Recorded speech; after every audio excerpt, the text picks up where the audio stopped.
નમસ્કાર, હું પ્રવીણ. રિયલ ડિબેટમાં આપનું સ્વાગત છે. રિયલ ડિબેટમાં આજે વાત કરીશું નોટાની. મતદાન કરવા જાઓ એટલે તમામ ઉમેદવારો નીચે એક બટન નોટાનું પણ હોય અને નોટા, ભારત નોટાનો ઉપયોગ કરનાર, આમ તો અલગ અલગ દેશોમાં અલગ અલગ નામથી નોટા ઓળખાય છે. ભારત નોટાનો ઉપયોગ કરનાર વિશ્વનો 14મો દેશ છે. અને તમે કહેશો કે ભાઈ આજે નોટા વિશે ચર્ચા કેમ? ચૂંટણીઓ તો થઈ રહી નથી, ચૂંટણીને તો ઘણી વાર છે, ગુજરાતમાં પણ ચૂંટણીને વાર છે, પરંતુ સમાચાર અને રિપોર્ટ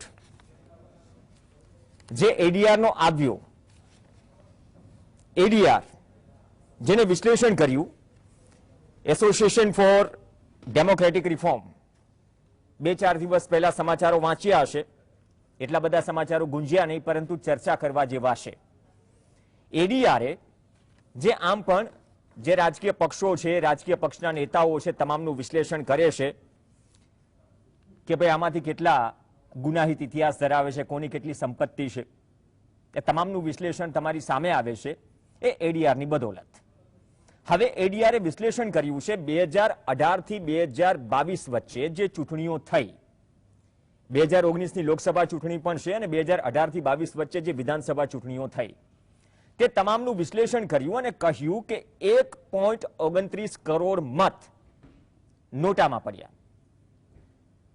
એટલે કે 1.29 કરોડ મતદાતાઓએ જે ઈવીએમ પર અથવા તો ચૂંટણી લડે છે વિધાનસભા અથવા લોકસભાની, તે ઉમેદવારોને રિજેક્ટ કર્યા કે તમે અમને ગમતા નથી, અમે નોટામાં વોટ આપી દઈએ. નોટાના સમર્થનમાં અને નોટાના વિરોધમાં ઘણી બધી દલીલો હશે, એ દલીલોની પણ ચર્ચા કરીશું. સાથે સાથે તમે એમ કહો છો કે ચલો નોટા મૂકી દીધું, નોટાનું બટન દબાવી દીધું, તમે ઉપરના જે ઉમેદવારો છે તેમને નકારી તો દીધા, પરંતુ અંતે શું? હા, એક વાત અલગ છે કે ક્યાંય એવો કિસ્સો બન્યો નથી, જ્યાં સુધી ભારત દેશની વાત છે, ઓન રેકોર્ડ, કે જીતેલા ઉમેદવાર કરતા નોટાને મત વધુ મળ્યા હોય. પણ ઘણા બધા એવા કિસ્સાઓ છે, ખાસ તો આ વિશ્લેષણમાં, આ ચર્ચા શરૂ કરવું એ પહેલા એક તો 5 વર્ષનું વિશ્લેષણ છે, સોરી 4 વર્ષ થાય, આમ તો 18 થી 22, 4.5 વર્ષ જેટલું. તેમાં 1.6% મત, 0.6% મત નોટાને મળ્યા. અને એમાં સૌથી વધુ જો લોકસભા ચૂંટણીની વાત કરીએ તો બિહારની ગોપાલગંજ બેઠક છે, તેમાં એક જ બેઠક પર 51,660 મત નોટાને પડ્યા. મેં કહ્યું ને કે ભારત 14મો દેશ છે નોટાનો ઉપયોગ કરનાર, પણ બાકી બધા દેશો છે, Colombia, Ukraine, Brazil, France, Finland, Spain, Sweden, Chile, France, આ તમામ ત્યાં પણ છે. પણ ઇન્ડોનેશિયામાં નોટા એમ્પ્ટી બોક્સ તરીકે ઓળખાય છે, બેલારુસ, સ્પેનમાં વ્હાઇટ વોટ તરીકે ઓળખાય છે, અને રશિયામાં, જે આજકાલ રશિયા ચર્ચામાં છે યુક્રેન યુદ્ધના કારણે, અગેન્સ્ટ ઓલ તરીકે ઓળખાય છે. નોટાની ચર્ચા એટલા માટે કેમ કે નોટાની સમયસર જે દલીલો ઉઠતી આવી છે તે સમજવી જરૂરી છે, અને એટલા માટે જ આજે નોટાના પક્ષમાં અને નોટાના વિરોધમાં જે દલીલો છે, કેમ કે ઘણા બધા દેશો એવા છે કે જેમને નોટા શરૂઆત કરી નોટાની, બાદમાં નોટાનો વિકલ્પ રદ પણ કરી નાખ્યો. એ પણ આ ડિબેટમાં ચર્ચા કરીશું. અને લોકશાહીમાં આ પ્રકારની ચર્ચા થવી જરૂરી છે, કેમ કે લોકશાહીમાં ઉમેદવાર અને સરકારની પસંદગી એ ચૂંટણીથી થાય છે. આ જ મુદ્દે ચર્ચા કરવા માટે આપણી સાથે 3 ખાસ મહેમાન જોડાશે. 2 મહેમાન સ્ટુડિયોમાં છે. મહેશભાઈ પંડ્યા આપણી સાથે જોડાશે, વિશ્લેષક, અને યોગેશ દાદા ચુડગર, જે રાજકીય વિશ્લેષક છે, વરિષ્ઠ રાજકીય વિશ્લેષક, ઘણી બધી ચૂંટણીઓ જોઈ, ઘણી બધી સરકારો જોઈ અને નોટાનો વિકલ્પ પણ જોયો. સાથે જ વધુ એક ખાસ મહેમાન પણ આપણી સાથે જોડાશે, નવીનસિંહ મોની. નવીનજી, આપકા સ્વાगत है. નવીનસિંહ જે प्रोग्राम एसोसिएट છે एडीआर ना, જેમને આ रिपोर्ट तैयार કર્યો છે. नवीन जी, आपसे शुरुआत करेंगे क्योंकि एडीआर के रिपोर्ट पर अक्सर हम चर्चा करते हैं, कोई भी विधानसभा का इलेक्शन हो या लोकसभा का इलेक्शन हो, सभी चुनावों में हम चर्चा करते हैं. लेकिन ये 2018 और 22 के बीच में ये जो विश्लेषण किया है एडीआर ने और जो आंकड़ा निकलकर सामने आया 1,29,00,000 के आसपास, फिर से चर्चा छिड़ गई कि नोटा होना चाहिए या नहीं होना चाहिए, या फिर नोटा का वजूद क्या. तो आप पहले तो ये पूरा सैंपलिंग के बारे में बात कीजिए, विधानसभा या लोकसभा दोनों के बारे में बात कीजिए. आंकड़े, आप इस आंकड़े को आप कैसे देखते हैं जब आपने इसका विश्लेषण किया और बाद में हम आज चर्चा कर रहे हैं? देखिए, नोटा का मतलब है इनमें से कोई नहीं होता है। 2013 में सुप्रीम कोर्ट ने दिए गए एक आदेश के बाद चुनाव में नोटा का प्रयोग शुरू हुआ था। अगर मतदाता को किसी दल का उम्मीदवार अच्छे नहीं लगते हैं तो नोटा का बटन दबाकर अपना विरोध दर्ज करा सकते हैं। हालांकि बाद में चुनाव आयोग ने स्पष्ट किया कि नोटा के मत गिने तो जाएंगे पर इसे रद्द मतों की श्रेणी में रखा जाएगा। इस तरह से साफ ही था कि नोटा का चुनाव के नतीजों पर कोई असर नहीं पड़ेगा। नोटा के लागू होने के बाद लगभग अभी तक 2 लोकसभा चुनाव और लगभग 55 राज्यों में विधानसभा चुनाव हो चुके हैं। एडीआर ने जो एनालिसिस किया हुआ अभी 2018 से 22 तक, और इससे पहले एक और रिपोर्ट निकाली थी 2013 से लेकर 70 तक। लेकिन फिर भी नोटा द्वारा किए गए मतदान का प्रतिशत सभी स्टेटों में, सभी जगह, स्टेट असेंबली, लोकसभा में, ये लमसम में 2 से 3% तक जा रहा है। इसकी असल वजह मतदाताओं में जागरूकता की कमी है। इसका कोई खास प्रभाव किसी भी स्टेट में दिखता नहीं है। जो अभी करंट में हमारा लेटेस्ट जो रिपोर्ट आया 2018 से 22 तक, उसमें लोकसभा चुनाव 2019 में बिहार के गोपालगंज निर्वाचन क्षेत्र में सबसे ज्यादा वोट मिले थे, और इसके अलावा नोटा के सबसे कम वोट लक्षद्वीप में मिले थे जो लगभग 100 के आसपास थे।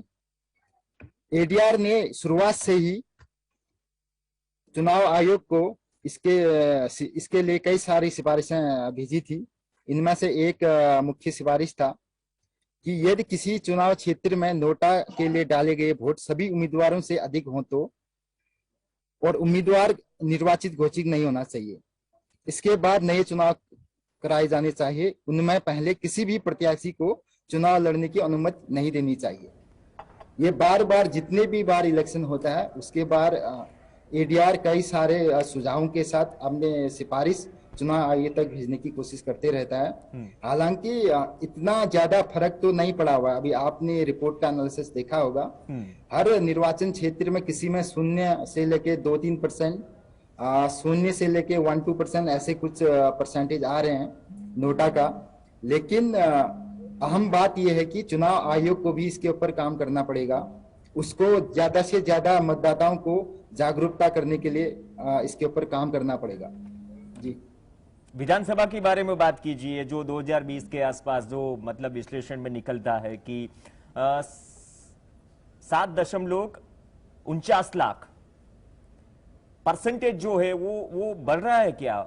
1.46% नोटा में वोट पड़े हैं। तो इस चीज को आप किस तरह से देखते हो? इससे पहले भी विधानसभा के चुनाव हुए 2020 से पहले, लेकिन ये आंकड़ा आपके हिसाब से क्या बड़ा है, और बड़ा है तो कितना बड़ा है?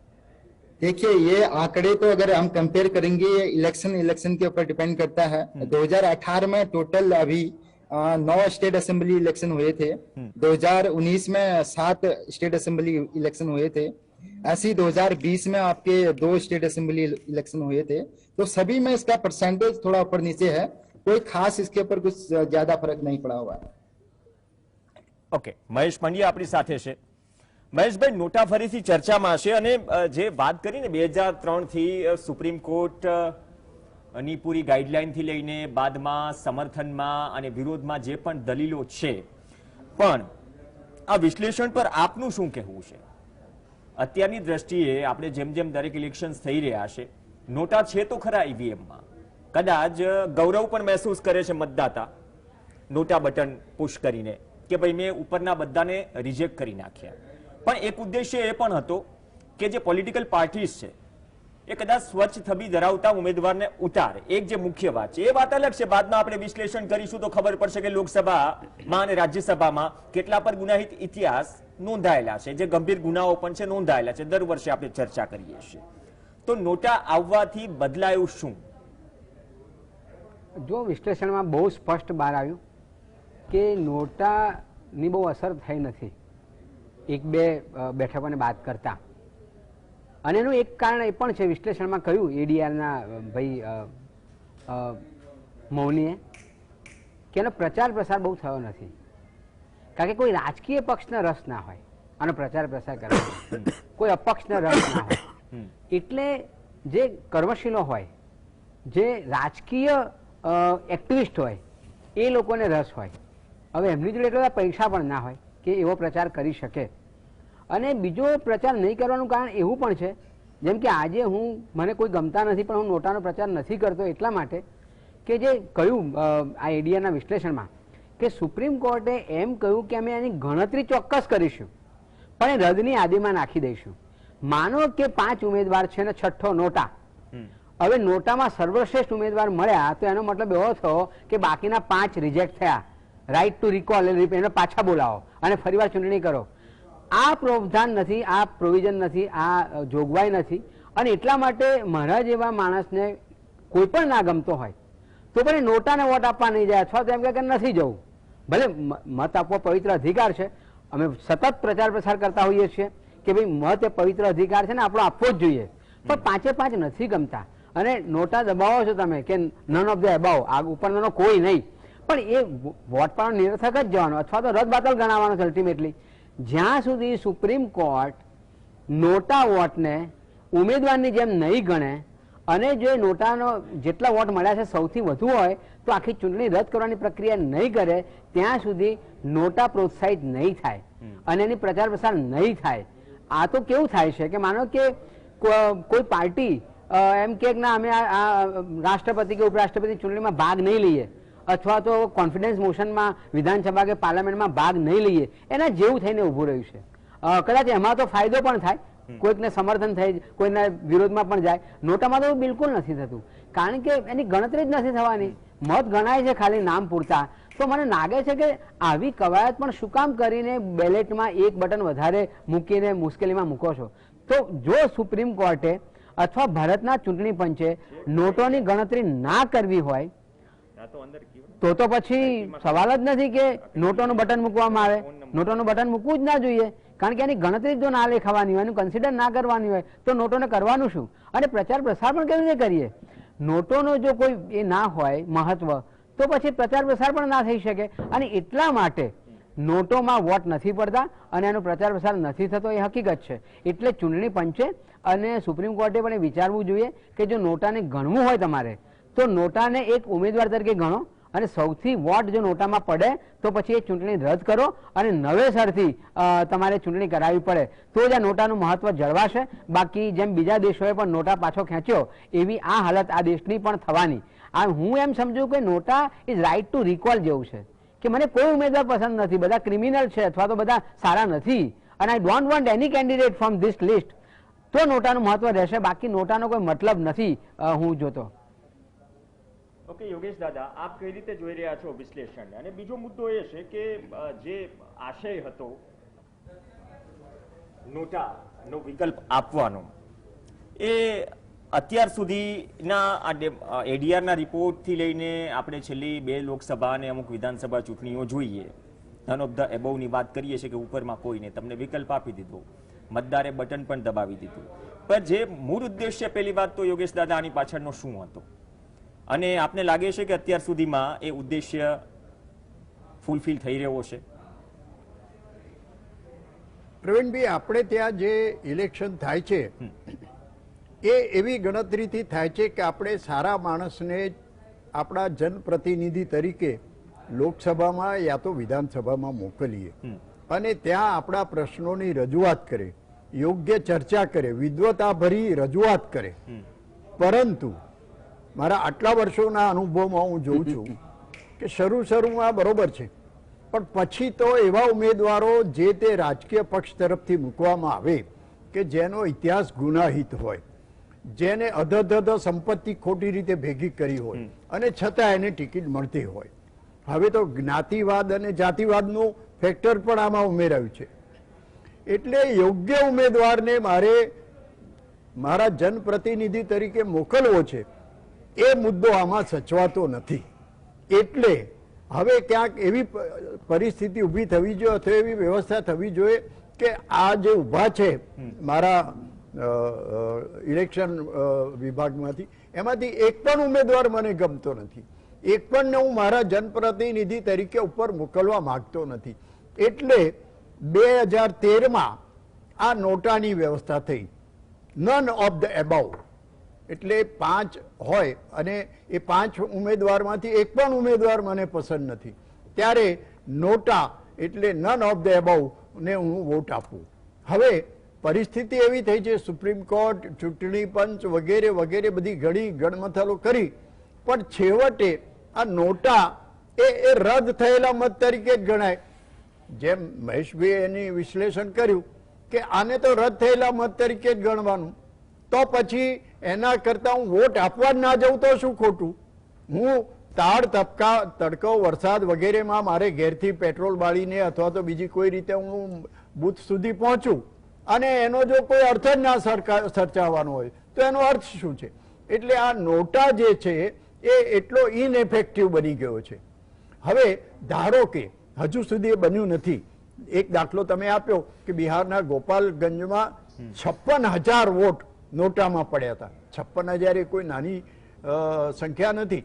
અને એ આંકડો જોઈને જે તે રાજકીય પક્ષોને થવું જોઈએ કે 56,000 લોકો અમારી વિચારસરણી અથવા અમારા ઉમેદવારને પસંદ નથી કરતા. કોઈ પણ ઉમેદવાર જે છે એટલે આમાં ઉમેદવારો રાજકીય પક્ષના હોય, અપક્ષ હોય યા તો જે તે પક્ષના હોય, પણ એમાંના કોઈને પસંદ નથી કરતા. એ 56,000 નો આંકડો ઘણો મોટો કહેવાય.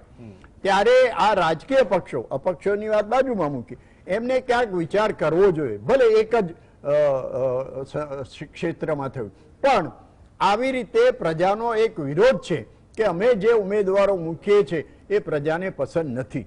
હવે બીજી વાત, હજુ સુધી એવો બનાવ બન્યો નથી કે નોટા કોઈ પણ ઉમેદવાર કરતા વધારે મત મેળવે.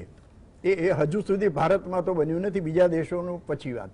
પણ કદાચ છે ને એવું બને કે નોટાને કોઈ પણ ઉમેદવાર કરતા વધારે વોટ મળે તો શું થાય? એ ચૂંટણી રદ થાય અને ચૂંટણી ફરીથી થાય અને ફરી પાછા એના એ જ મૂર્તિયાઓ ઉભા રહે.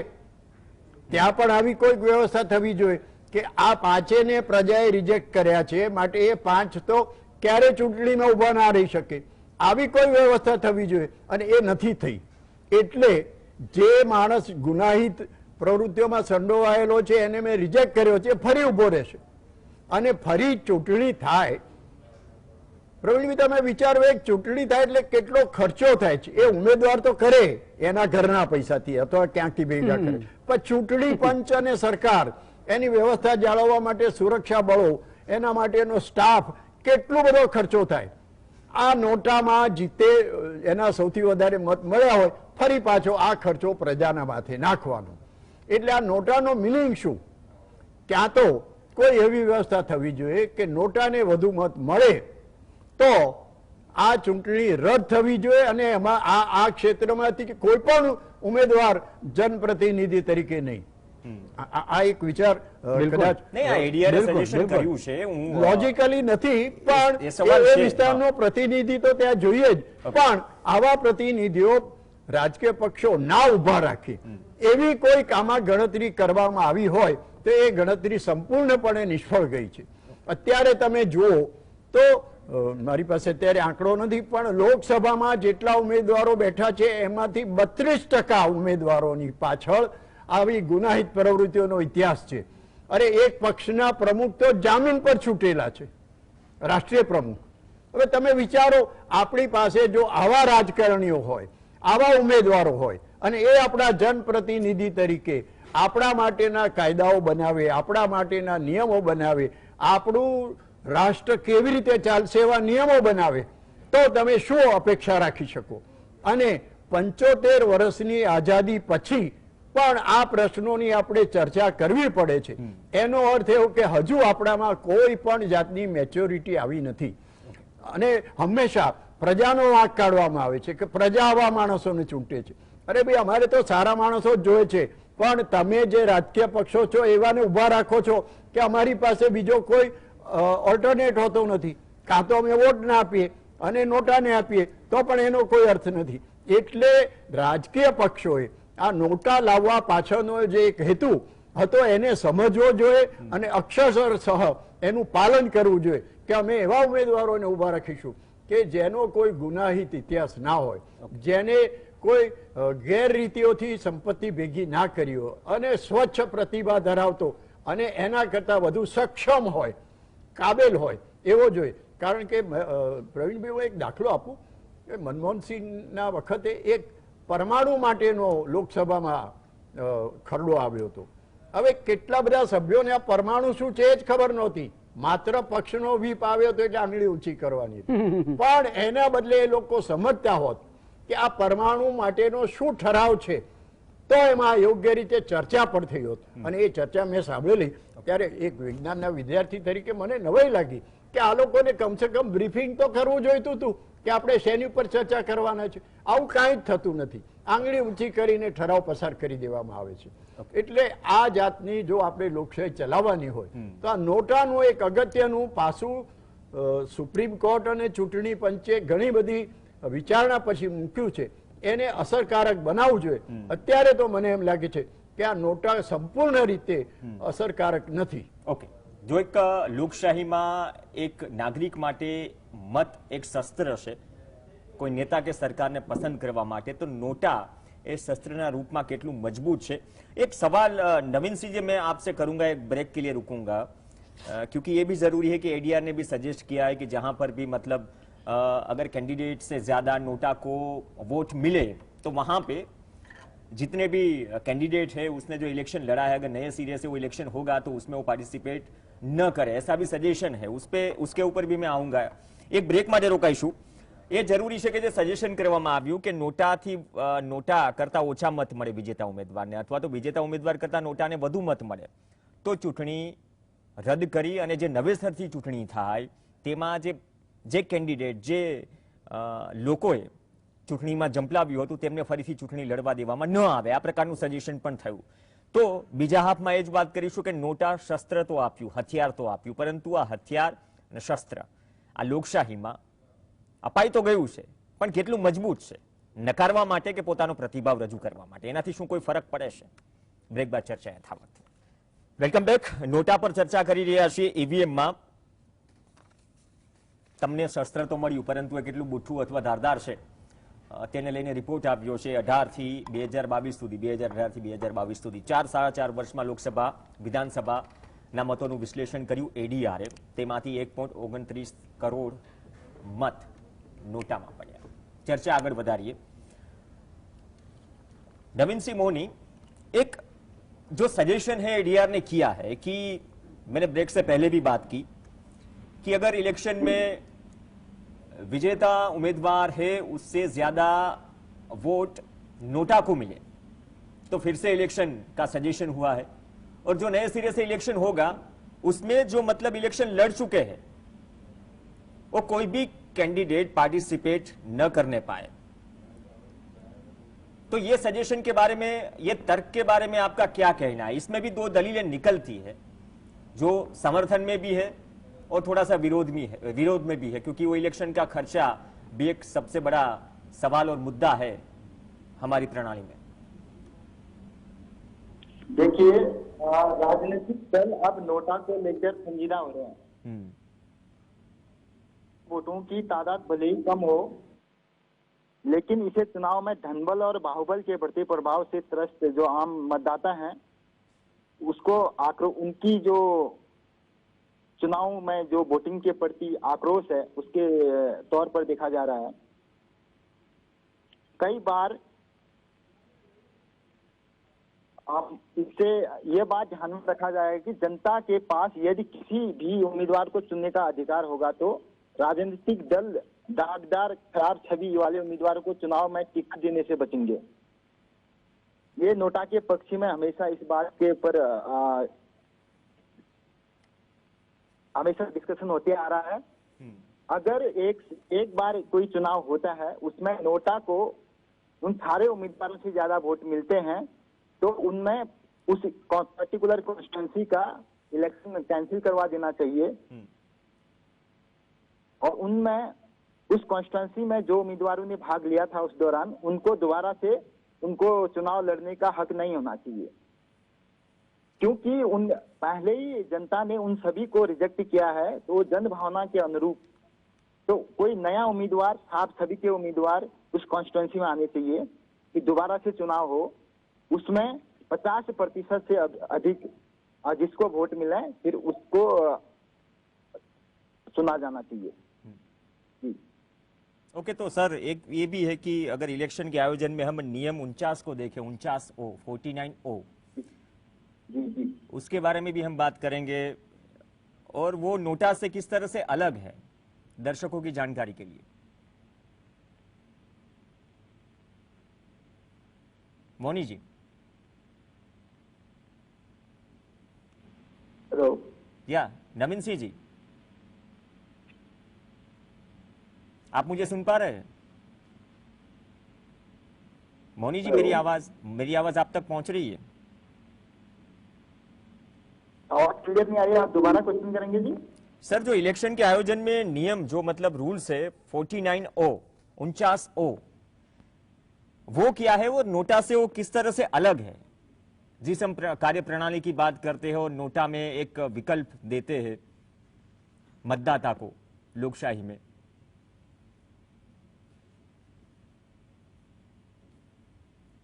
आवाज पहुंच रही है सर? हेलो। ओके सर, मैं फिर से आपको कनेक्ट करने की कोशिश करता हूं। दूसरा सवाल आपसे है भी, लेकिन थोड़ी देर बाद में आता हूं। महेश भाई, जे रीते बात કરીને કે જો નોટાને વિજેતા ઉમેદવારથી વધુ મતો મળે તો પછી ફરીથી ઇલેક્શન કરવાની એડીઆરએ સજેશન કર્યું છે, અને બાકી જે ચૂંટણી લડેલા છે એ લોકોને ફરીથી ચૂંટણી લડવા ન દેવાય. એક તો આ મુદ્દો છે, પણ ઘણા બધા કિસ્સાઓમાં ઘણા બધા દેશ એવા પણ છે કે નોટા વિકલ્પને સૌથી વધુ મત મળ્યા હોય, બીજા ક્રમે આવેલો ઉમેદવારને ઓછા મત મળ્યા હોય નોટા કરતા બીજા નંબર પર, છતાં પણ એ વિજેતા બનતો હતો. તેમાં પણ વિકલ્પ અપાતા હતા.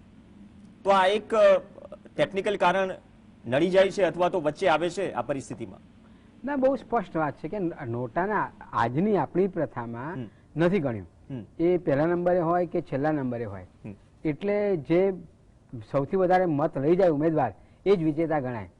પણ મારો બીજો મુદ્દો એ છે કે એક રીતે નોટા આમ સારું પણ એટલા માટે કહેવાય કે ઘણી વખતે આ જે દબંગો હોય છે અને ગુંડાગીરી કરવાવાળા હોય છે એ ધાક ધમકી આપતા હોય છે અને પરાણે પણ મતદાન મથાળે લઈ જાય અને કે અમારા ઉમેદવારને વોટ આપો. એટલે પેલાને માનો કે જે યોગેશભાઈએ વાત કરી કે ભાઈ મારે નથી આપવો, એવું વિચારસરણી ધરાવતા હોય કે 5 નકામા છે, મારે નથી આપવો, પણ એ નહીં આપવા જાય તો પેલા ગુંડાઓ એને મારશે કે તું અમારા ઉમેદવારને વોટ ના આપ્યો. એટલે એની બીકમાં એટલીસ્ટ એ જશે ત્યાં અને એક બટન દબાવશે જે નોટાનું હશે. એટલે એ રીતે આમ આશીર્વાદ રૂપ છે, કારણ કે એમાં બીજો વિકલ્પ તો હતો નથી, રદ થવાનો બધો રદ થતા નથી. કારણ કે પેલા ચોકડીમાં તો કેવું હતું કે ક્રોસ થઈ જાય તો બી રદ થાય, પેલા રદ થાય બેલેટમાં. આમાં તો તમારે બટન દબાવવાનું છે, એટલે રદ થવાનો સવાલ નથી. પણ જો ના આપે વોટ તો બી મુશ્કેલી થાય, દબંગો મારે અને ગુંડાઓ મારે એને કરતાં બેટર કે જઈને આપી આવું અને નન ઓફ ધ અબાઉ એટલે નોટા દબાવી દઉં તો સારું. એ રીતે ઉપકારકારક છે. પણ અગેન જે યોગેશભાઈએ પણ વાત કરી કે ચૂંટણીનો ખર્ચો વધી જાય, પણ ભલે વધી જાય, કારણ કે આમ બી કેટલા ખર્ચા કરો તમે જુઓ ને. આ ઉમેદવાર ચૂંટાઈ આવે અને પછી એને ગુંગળામણ થાય અને બીજા પક્ષમાં જોડાઈ જાય, ફરીવાર ચૂંટણી થાય, એવા અસંખ્ય બનાવો આ છેલ્લા 5 વર્ષમાં નોંધાયા છે. એ ચૂંટણી જીત્યો હોય ત્યારે બડા સભાન હોય અને તો જે ચૂંટણી લડી શકે, કારણ કે માનસિક રીતે અસ્થિર ના હોય, અને પછી ચૂંટણી જીત્યા પછી એને ભાન થાય ઓહો આ પાર્ટી તો બહુ ખરાબ છે અને ગુંગળામણ થાય અને રાતોરાત પછી એ પક્ષ પલટો કરે, ચૂંટણી લડે. એટલે આવા તો બહુ જ કિસ્સાઓ થયા છે. બીજી વાત એ પણ છે કે માનો વિધાનસભામાં ગયા અને પછી 1 વર્ષ પછી લોકસભાની ચૂંટણી આવે તો લોકસભામાં જાય, તો એવી ચૂંટણીઓ પણ થતી હોય છે. એટલે આ લોકશાહીમાં બેફામ ખર્ચા તો થયા જ છે. તેમ છતાંય હું યોગેશભાઈની વાતને રિસ્પેક્ટ સાથે કહું છું કે એના કરતાં બેટર કે નોટા જે થાય અને વધારે વોટ લઈ જાય તો ભલે ફરીવાર ચૂંટણી થાય, પણ લોકોને ખબર પડે કે અમે આ ગુંડાઓને મૂક્યા છે, હવે આ ગુંડાઓને ના મૂકવા જોઈએ. થોડીક ફેરફાર ચોક્કસ થાય, ખર્ચો ચોક્કસ વધી જાય અને અલ્ટિમેટલી કન્યાના કેડે ભાર આપણા ઉપર જ ભાર છે. પ્રચાર પ્રસારો કરતા હોય છે. અત્યારે જો શાસક પક્ષમાં હોય એ અત્યારે ચૂંટણીની સભાઓ જ કરતા હોય છે લોકાર્પણના બહાને. કેટલો ખર્ચો થાય છે, કેટલો અધધ ખર્ચો થાય છે. એ શાસક પક્ષ જ્યારે કરતો હોય, પ્રાઇમ મિનિસ્ટર આવતા હોય કે એના મુખ્યમંત્રીઓ આવતા હોય, ભલે એમ કહેવાય કે આ તો લોકાર્પણ છે, સરકારી કાર્યક્રમ છે, લોકોના હિત માટે છે, પણ એ પ્રચાર હોય છે અને આપણા પ્રજાના પૈસે જ બધું થતું હોય છે. એના કરતાં બેટર કે નોટામાં વધારે મત લઈ જાય અને ચૂંટણી રદ થાય તો ચોક્કસ એક ફરક તો પડે જ પડે. ओके, नवीन सिंह जी, मेरी आवाज पहुंच रही है आप तक? नवीन सिंह जी, आवाज पहुंच रही है मेरी आप तक? जी जी, अभी आ गया हूँ। ओके ओके सर, एक उद्देश्य ये भी था नोटा का कि स्वच्छ छवि वाले उम्मीदवार आए, जी बिल्कुल। लेकिन फिर भी आप एडीआर ही विश्लेषण करता है हर इलेक्शन पे, जो एफिडेविट्स फाइल होती है कि कितने के ऊपर कितने क्रिमिनल केस है जो ज्यादा गंभीर है, तो ये भी कितना चिंताजनक, क्योंकि ये नोटा का जो उद्देश्य है और आप जो विश्लेषण करते हैं एफिडेविट्स पे, वो एक दूसरे से इंटरलिंक करता है। उद्देश्य जो है वो एक ही है कि स्वच्छ छवि वाले लोग आए, इलेक्शन प्रक्रिया में वो खड़े रहे, उम्मीदवार रहे। तो ये भी क्या चिंताजनक, आप पिछले 4-5 साल या 2 लोकसभा की बात करें या विधानसभाओं की बात करें, तो हाल ही में चाहे विधानसभा हो लोकसभा हो, जुगनाहित छवि है, मतलब क्रिमिनल बैकग्राउंड है, वो आप क्या मानते हैं कि चिंताजनक स्तर पे है? जी, नेताओं ये बहुत चिंताजनक बात है। पिछले 4-5 अगर असेंबली इलेक्शन की बात करें 2022 की भी, उसमें भी इनका क्रिमिनल का जो परसेंट है वो काफी बड़ा हुआ है, जिसमें सीरियस क्रिमिनल केस वाले जो कैंडिडेट हैं वो भी काफी उनका प्रतिशत बढ़ा हुआ है सभी 4-5 स्टेट में, उत्तराखंड, यूपी, पंजाब, हरियाणा, पंजाब, मणिपुर और गोवा में। साथ में ये है नोटा का, जहां पर ये देखने को मिला हुआ है कि जिन जिन कॉन्स्टिट्यूंसीज में जितने ज्यादा कैंडिडेट क्रिमिनल वाले कैंडिडेट हैं, उन कॉन्स्टिट्यूंसीज में नोटा का वोट प्रतिशत ज्यादा है। वहां तक 2%, 3% ऐसा गया हुआ है उन कॉन्स्टिट्यूंसीज में जो टेंटेड कॉन्स्टिट्यूंसीज हैं। और इससे ये साफ प्रदर्शित होता है कि जो वोटर हैं वो क्रिमिनल कैंडिडेट को रिजेक्ट करना चाह रहे हैं, उनको कम पसंद कर रहे हैं, बट उनके पास भी कोई अभी ठोस, उनके पास कोई विकल्प भी नहीं है, इसके अलावा कोई विकल्प नहीं है। पार्टीज की बात करें, पार्टीज सारे जो नेशनल पार्टीज हैं, स्टेट पार्टीज हैं, वो भी अपने ऐसे कैंडिडेट को चुनाव में उतारते हैं जिनके जीतने की संभावना ज्यादा है, चाहे उसके ऊपर कितने केस कितने हैं उससे कोई मायना नहीं रखता उनके लिए। लेकिन अगर हम इस ट्रेंड की बात करें नोटा के लिए, जहां पर एक से ज्यादा कैंडिडेट क्रिमिनल केसेज वाले जो कैंडिडेट हैं उस कॉन्स्टिट्यूंसी में, वहां पर नोटा का प्रतिशत बढ़ा हुआ है।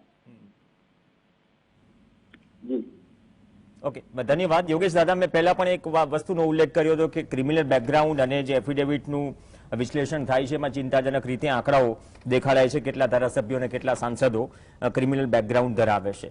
પણ એક મુદ્દો એ પણ કહ્યો ને કે ઘણા બધા દેશોએ નોટાનો ઉપયોગ કર્યો, બાદમાં બંધ કરી દીધો, જ્યાં નોટાને વધુ મત મળ્યા વિજેતા ઉમેદવારને, છતાં પણ બીજા નંબરે રહેલો ઉમેદવાર જીતી જતો, ત્યારે પણ થોડા કોમ્પ્લિકેશન થયા છે.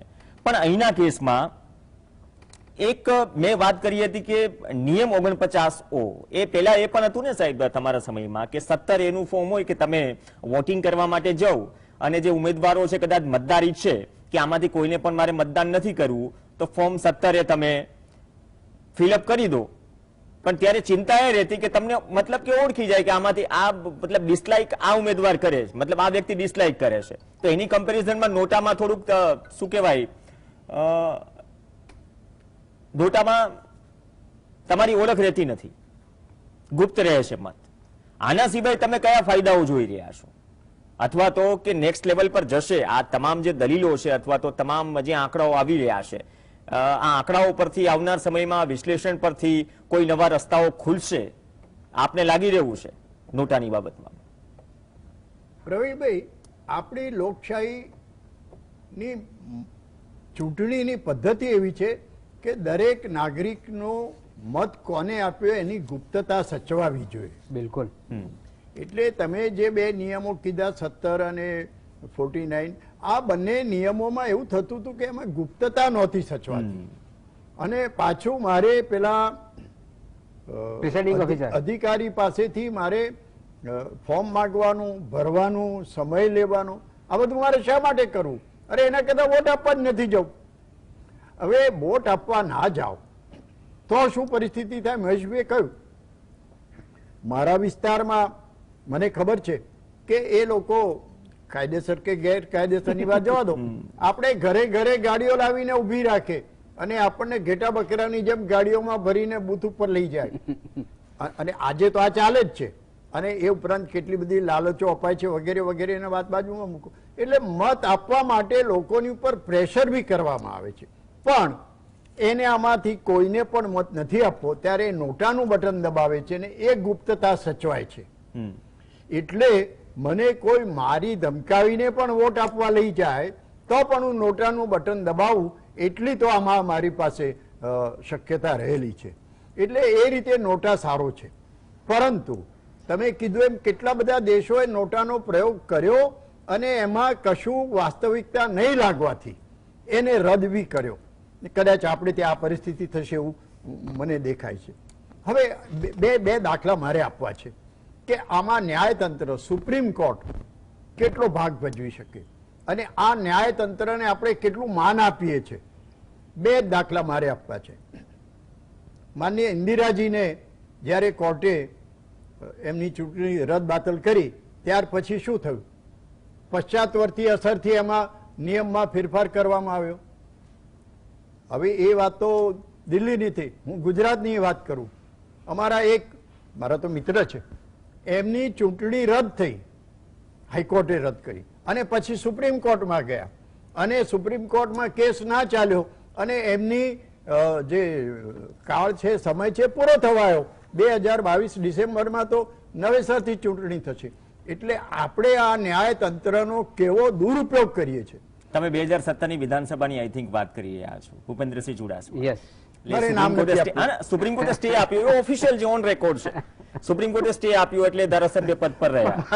મિત્ર છે એટલે બધા જાણે છે, બધા જાણે છે, વાંધો નથી. આપણે ન્યાયતંત્રને કેટલું માન આપીએ છીએ. ઇન્દિરાજીએ તો જે રીતે કર્યું હતું એ સાચે સાચ એક શરમજનક વાત હતી કે તમે લોકશાહીમાં માનો છો, ન્યાયતંત્રમાં માનો છો અને પાર્લામેન્ટમાં પશ્ચાતવર્તી અસરથી એ કાયદા આખો બદલો છો. આ જાતનો 75 વર્ષનો અમૃત મહોત્સવ આપણે ઉજવીએ છીએ ત્યારે આવા કાળા ડોટ પર ધ્યાનમાં રાખવા જોઈએ કે આપણે આ લોકશાહીમાં જીવીએ છીએ. ભલે ધ્વજ ફરકાવીએ અને જે વીરલાઓએ આના માટે આઝાદી મેળવવા માટે જાન આપ્યો, બલિદાન આપી, મહેનત કરી, મારા પપ્પા પણ એમાં હતા. એટલે મને ખબર છે કે આ આઝાદી કેવી રીતે આવી, પણ એ આઝાદીને 75 વર્ષે આપણે કઈ સ્થિતિએ લાવીને મૂક્યા છે એનું પણ દર્શન કરવું જોઈએ, એની પણ ચિંતા કરવી જોઈએ. ત્યારે આ નોટા ઉપર જ્યારે આપણે ચર્ચા કરી રહ્યા છે ત્યારે જ્યારે નોટાનું 2009માં શરૂ થઈ ત્યારે મારા જેવાને આનંદ થયો હતો કે આપણને ના ગમતા હોય એવા ઉમેદવારને રિજેક્ટ કરવાનો આપણને એક હક મળે છે અને 2013માં એનો અમલ શરૂ થયો. પણ આજે 2022માં એની ઉપર જ્યારે આપણે ચર્ચા કરીએ છીએ ત્યારે મને એમ લાગે છે કે આ નોટા માટેની કરેલી કસરત સંપૂર્ણપણે નિષ્ફળ ગઈ છે અને લોકોમાં, મહેશભાઈ કીધું એ પ્રમાણે લોકોમાં જાગૃતિ પણ નથી કે ભાઈ અમારે આજે ઘણા બધા મિત્રો કહે છે કે અમારે આ ઉમેદવારને વોટ નથી આપવો પણ આપણી પાસે ઓપ્શન નથી, વિરોધ પક્ષ મજબૂત નથી. આ બધી વાતો જ્યારે કરવામાં આવે ત્યારે પ્રજામાં એક જાગૃતિ થવી જોઈએ કે ભાઈ તમને કોઈ ના ગમતો તો તમે નોટાને મત આપો અને એની જો સંખ્યા વધે તો કમસે કમ ચૂંટણીના પરિણામ પર અસર પડે કે ના પડે પણ પ્રજામાં એક અસર એવી તો ઊભી થાય, રાજકીય પક્ષોમાં, ઉમેદવારોમાં એક અસર તો એવી થાય કે અમને પસંદ ના કરનારા લોકો પણ છે. આ ભારતના નાગરિકો એટલા જાગૃત છે કે અમારા ઉમેદવારને નાપસંદ કરે છે. આ નોટાનો અર્થ નન ઓફ ધ અબાઉ કહેવાતો હોય પણ હું તો એવું માનું છું કે નાપસંદ શબ્દ હોવો જોઈએ. આ બધા નાપસંદ થયા. કારણ શું છે કે એમણે કેટલો બધો ખર્ચો કર્યો છે. મારું તો અર્થશાસ્ત્ર બહુ કાચું છે પણ કોઈ કહે છે કે એક વિધાનસભા લડવા માટે 30 થી 40 લાખનો ખર્ચો કરવો પડે છે. લોકસભાની તો વાત જવા દો, 4 લાખથી વધારે વોટર્સ હોય અને ત્યાં ઘેર ઘેર ફરવાનું હોય અને એ ઉપરાંત બીજી અંડર ટેબલ અને બીજી બધી પ્રવૃત્તિઓ કરવાની હોય તો આવામાં ઊભા કોણ રહે?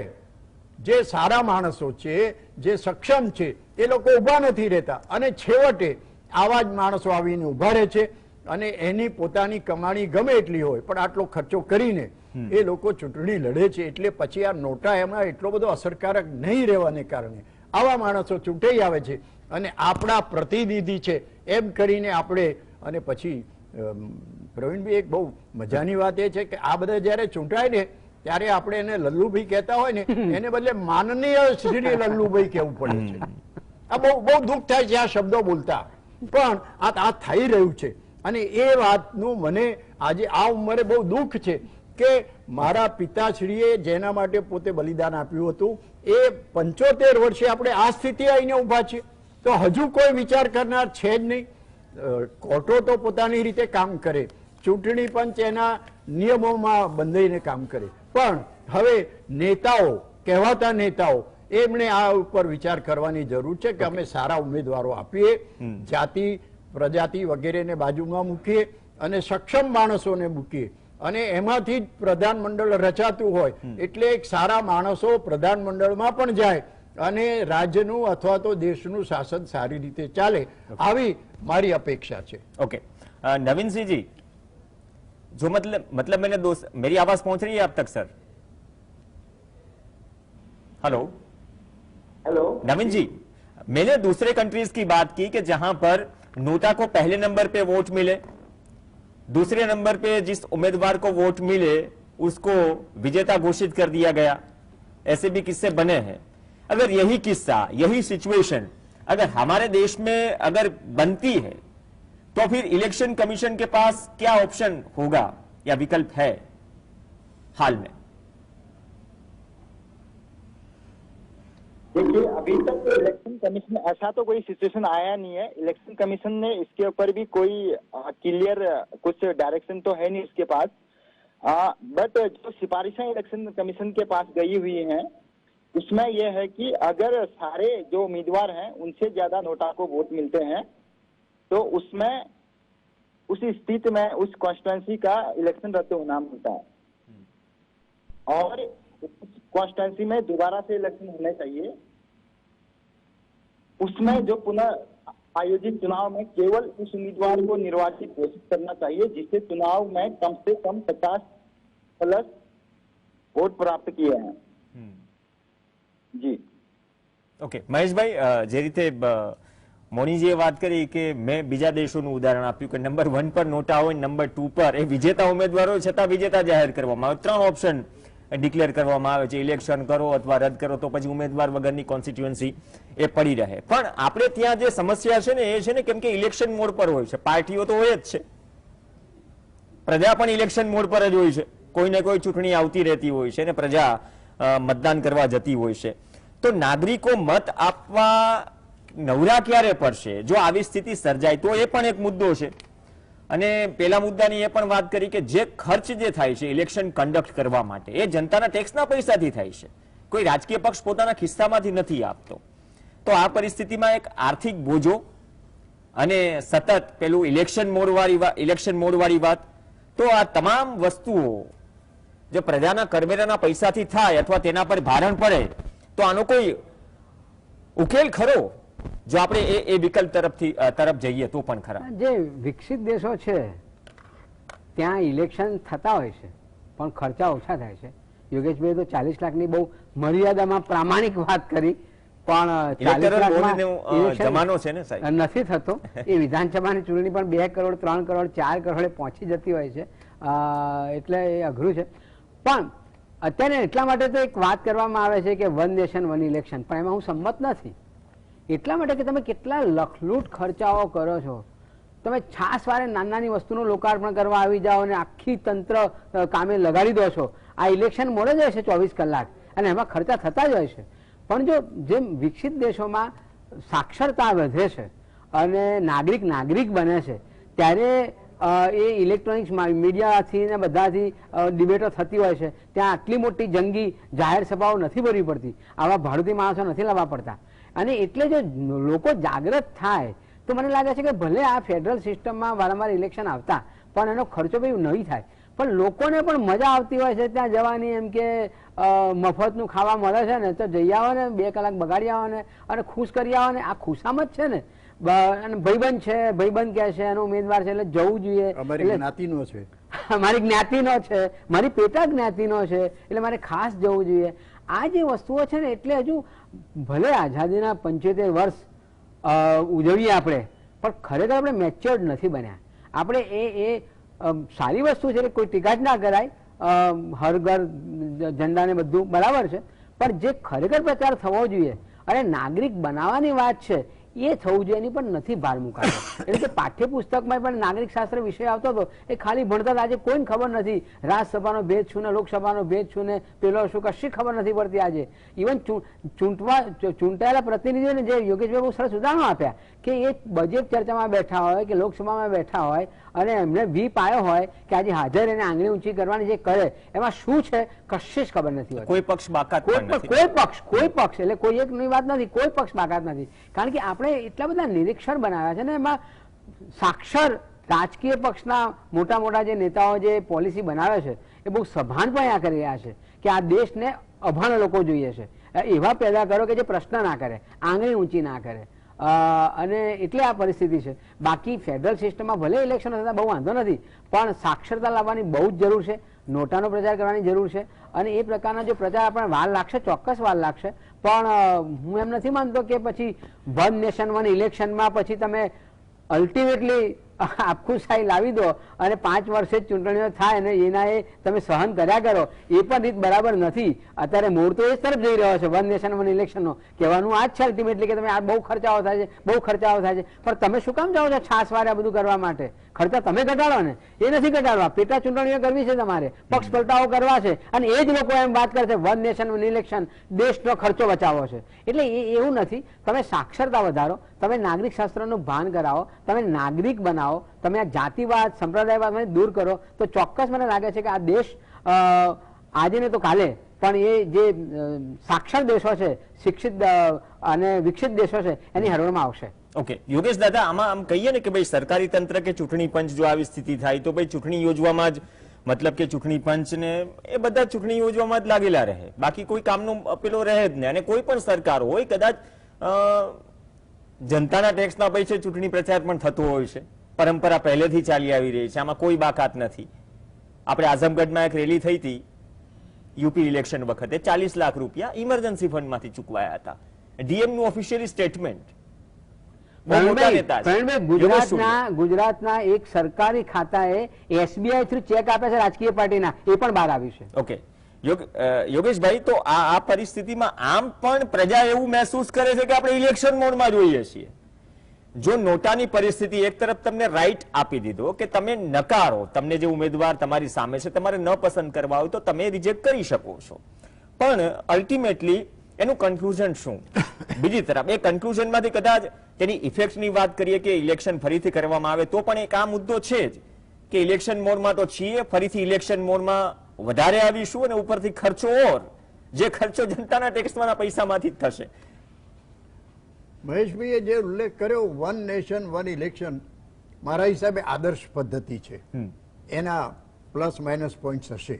પણ આપણા ગુજરાતમાં વિધાનસભાની ચૂંટણી નવેમ્બર ડિસેમ્બર 2022માં આવવાની છે અને હું માત્ર ગઈકાલનો દાખલો કહું છું કે મારે તલાટી પાસેથી અમુક જાતની સર્ટિફિકેટ જોઈતું હતું.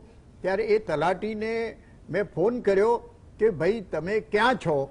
તો કહે છે કે સાહેબ હું તો અત્યારે મને ઇલેક્શન ડ્યુટી સોંપી છે એટલે ત્યાં છું. તો તલાટી કોણ? તો કે અત્યારે તો ત્યાં કોઈ તલાટી છે જ નહીં.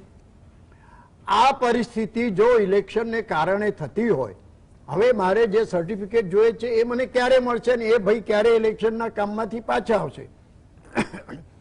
એટલે આ પરિસ્થિતિમાં કાં તો ઇલેક્શનમાં આ બધાને અત્યારથી જોતરી દેવામાં આવે, એમ મતદાર યાદી બનાવતા હોય કે જે બનાવતા હોય, ઇટ ઇઝ ધેર સબ્જેક્ટ.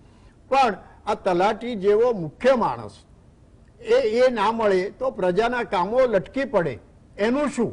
આ કોઈ વિચારતું જ નથી. એટલે આ વન નેશન વન ઇલેક્શન આવે ત્યારે એક જ વાર આ પરિસ્થિતિ થાય. આ તો હમણાં કોર્પોરેશનની ઇલેક્શન આવશે ત્યારે આ પરિસ્થિતિ, પંચાયતની ઇલેક્શન આવે ત્યારે પરિસ્થિતિ 2022માં વિધાનસભાની કરીને હજુ તો આપણે જરા હાશકારો લઈશું, ત્યાં તો 2024ની લોકસભાની ચૂંટણી આવીને ઊભી રહેશે.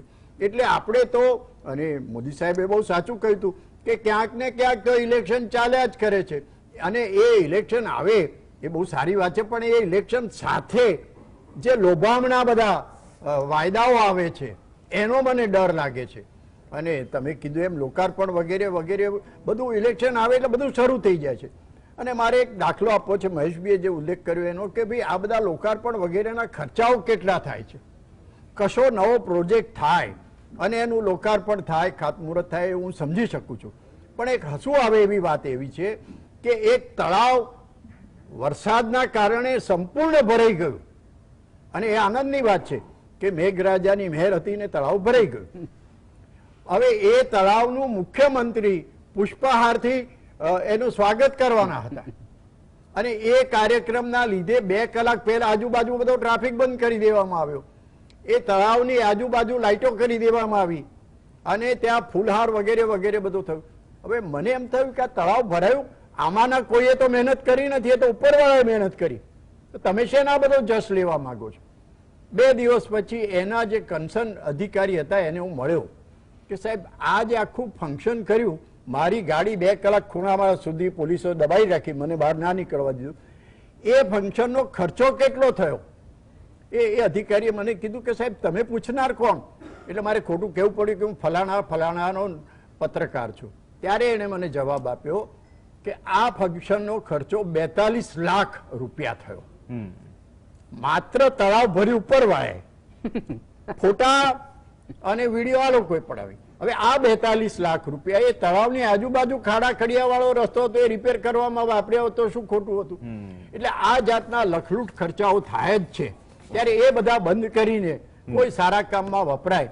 અને આ જે ચૂંટણીઓમાં ખોટા ખર્ચા થાય છે, ઉમેદવારો ખર્ચા કરે જે કરે તે, પણ ચૂંટણી પંચને પોતાને સરકારને તંત્ર સાચવવા માટે, સિક્યુરિટી વ્યવસ્થા કરવા માટે ખર્ચા થાય છે. એટલે આ 1 નેશન 1 ઇલેક્શન નું થાય તો મારા હિસાબે સારું થાય. એના માઇનસ પોઈન્ટો ઘણા છે પણ એની ઉપર ધ્યાન આપીને પણ કશું કરાય. પણ આપણે મૂળ વાત નોટાની હતી અને આ નોટા કેટલો અસરકારક રહે છે એ ખરેખર તો આને લગતા જે કોઈ હોય, સુપ્રીમ કોર્ટ હોય, ચૂંટણી પંચ હોય, બધા નેતાઓ હોય, એમણે વિચારવું જોઈએ કે પ્રજા જેને નકારવા માંગે છે એ નકારવાનો હક એમને મળે અને એની અસરકારતા કોઈ યોગ્ય રીતે થાય એ જરૂરી છે. ઓકે. અને જે પ્રજાના હાથમાં જે તલવાર આપવામાં આવે કે શસ્ત્ર હાથમાં આવે છે લોકશાહીમાં, એ કેટલું ધારદાર છે? મતલબ એનો ઉપયોગ તો થવો જોઈએ ને, કંઈક અસર વર્તાવી જોઈએ. મેં કીધું કે નોટાની સ્વિચ દબાવીને તમને તમામ ઉમેદવારોને નકારી દીધા, પણ બાદ શું? એ બાદ હવે એવી સ્થિતિ નથી થઈ, કઈ કિસ્સો નથી આવ્યો કે ભાઈ વિજેતા ઉમેદવાર કરતા નોટાને વધુ મત મળ્યા હોય. પરંતુ જે પણ દેશોમાં મળ્યા છે ત્યાં પણ ઘણી બધી વિચિત્ર સ્થિતિ છે. વિકલ્પો ખુલ્યા છે કે ફરીથી ચૂંટણી થાય અથવા તો ત્યાં છે વિજેતા જાહેર કરવામાં ન આવે, ફરીથી ચૂંટણી થાય તો બાકીના જે ઉમેદવારો છે ને ફરીથી ઇલેક્શન લડવા દેવામાં ન આવે. આ બધી વાતો છે, પણ આ તમામ વાતો વચ્ચે હજુ પણ નોટા નિષ્ફળ છે એ સવાલ લાગે છે, એ ક્વેશ્ચન માર્ક લાગે છે. અને ક્વેશ્ચન માર્ક નો સવાલ કદાચ સંતોષના ભાવે કે સેટિસ્ફેક્ટરી ફિલિંગના ભાવે, સંતોષના ભાવે લોકો પણ પૂછી રહ્યા છે કે તમને વિકલ્પ તો આપ્યો, પણ આ વિકલ્પ અમારા માટે કેટલો સેટિસ્ફેક્ટરી છે? 1.29 કરોડ નોટામાં મત પડ્યા માત્ર 4 વર્ષમાં. એક લોકસભા બેઠક પર 51,000 થી વધુ, 1.5-2 લાખની માનીએ વિધાનસભા, તો ઓલમોસ્ટ અડધી થી પોણી વિધાનસભા જેને ડિસલાઇક કર્યા, તમામ ઉમેદવારોને નકાર્યા કે ભાઈ મારે આમાંથી કોઈને પણ મત નથી આપવો. તો અંતે રિઝલ્ટ શું નીકળ્યું? હજુ પણ આ ક્વેશ્ચન માર્ક છૂટેલો છે. આપણે 14મા દેશ છીએ, પરંતુ લોકશાહીમાં 140 કરોડની વસ્તી ધરાવ્યા બાદ પણ જે નોટાનો વિકલ્પ અપાય છે એ કેટલો ધારદાર છે અને દલીલો સાથે તેના પક્ષમાં અને તેના વિરોધમાં હજુ ચર્ચાઓ થતી રહેશે. કદાચ આવનાર ચૂંટણીઓમાં જે આંકડાઓ મળશે, એડીઆર પણ તેનું કદાચ વિશ્લેષણ કરતું રહેશે અને આ પ્રકારની ડિબેટો પણ થશે અને ફરીથી એ બાને નોટા યાદ પણ આવતો રહેશે, ન માત્ર ચૂંટણી સમયે. ધન્યવાદ मोनी जी, नवीन सिंह मोनी जी, धन्यवाद जुड़ने के लिए. महेश भाई पंड्या और योगेश भाई चुड़गर चर्चा में जोड़वा माटे. आ साथे चर्चा में हाल बस आटलू ज. नमस्कार.